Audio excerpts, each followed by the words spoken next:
Vil du gerne se det her guld blive til den her ring, så se med her. Vi starter med at valse det for at gøre det længere og tyndere, og undervejs skal det udglødes, som vi gør her, for at gøre det blødt. Det rengøres i syre. Nu skal tråden trækkes i profil. Vi saver et stykke af, som svarer til den ringstørrelse, vi skal bruge, og bukker den. Nu trykker vi ringen helt sammen, så den er klar til at blive loddet. Den lille kugle er slagloddet, som lodder ringen sammen. Ringskinnen files til, og fatningen bukkes, så den passer helt perfekt til stenens form. Nu skal fatningen loddes sammen, og I kan se, at slagloddet løber hele vejen ned igennem samlingen.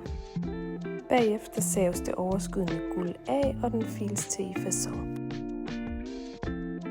Vi fræser hul i ringskinnen, så det passer præcis til fatningen.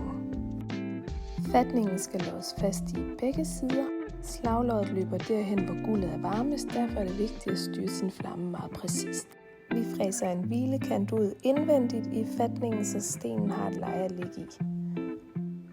Stenen fattes ved at trykke guldet ind over stenens kant.